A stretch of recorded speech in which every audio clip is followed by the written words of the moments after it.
Hi നമസ്കാരം. ഇന്ന് മത്ത എന്നൊരു സിനിമ കണ്ടു, രഞ്ജിത്ത് ലാൽ എന്ന സംവിധായകൻ്റെ.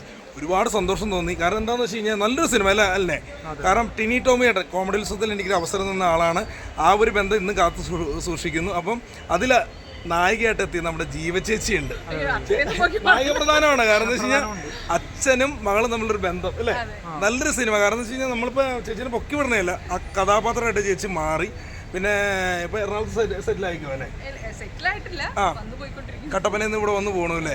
അപ്പൊ ഇനിയും ഇതുപോലെ നല്ല നല്ല കഥാപാത്രങ്ങൾ കിട്ടട്ടെ, ദൈവം അനുഗ്രഹിക്കട്ടെ. അതുപോലെ അലിൻ ജോസിന്റെ അഭിലാഷ് ആട്ടത്തിന്റെ സപ്പോർട്ട്. മറ്റൊന്ന് സിനിമ നമ്മുടെ ടിൻ ടോം ചേട്ടന്റെ നല്ലൊരു അഭിനയ വിരുന്ന് തന്നെയുണ്ട്. പിന്നെ നമ്മുടെ ചേച്ചി ചേച്ചി നല്ലൊരു അഭിനയിച്ചിട്ടുണ്ട്. അപ്പോൾ എല്ലാവരും തിയേറ്ററിൽ വന്ന് കാണാനുള്ള പ്രശ്നം എന്താ പറയുന്നത്?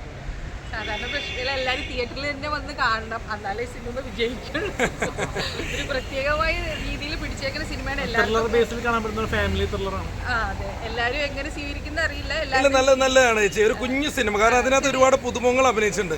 അവരെല്ലാം എന്ന് വെച്ച് കഴിഞ്ഞാൽ പക്ഷെ ആ അഭിനയിച്ചിട്ട് പുതുമുഖമായിട്ടല്ല, അവരെല്ലാം ആ ഒരു സിനിമയായിട്ട് ജീവിക്കുകയാണ് ആ പടം അല്ലേ. അതുപോലത്തെ ഒരു പെർഫോമൻസ് ആണ്. കാരണം ഇതിൽ പറയാനുള്ള ടിനിച്ചോ ടോമിച്ചേന്റെ കുറച്ച് കാര്യങ്ങൾ, പക്ഷെ നമ്മളത് ഇപ്പൊ പറയുന്നില്ല, സിനിമ കാണുന്നത് ഞെട്ടിപ്പോയി.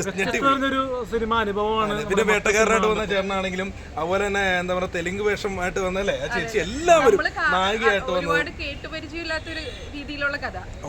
അത് അതിന്റേതായ രീതിയിൽ നല്ല പാട്ടുകളുണ്ട്, നല്ല പാട്ടുകൾ,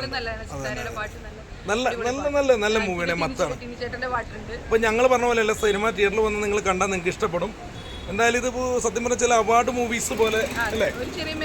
മെസ്സേജും ഉണ്ട്. കാരണം നല്ലൊരു സന്ദേശമാണത്. പണ്ടത്തെ നമ്മുടെ ടി വി ചന്ദ്രൻ സാറ്, അടൂർ ഗോപാലകൃഷ്ണൻ സാറിന്റെ ഒക്കെ സിനിമ ഓർമ്മപ്പെടുത്തുന്ന കുറച്ച് രംഗങ്ങളുണ്ട്. എന്തായാലും ജീവചേച്ചിക്ക് എല്ലാവിധ ആശംസകളും അല്ലേ.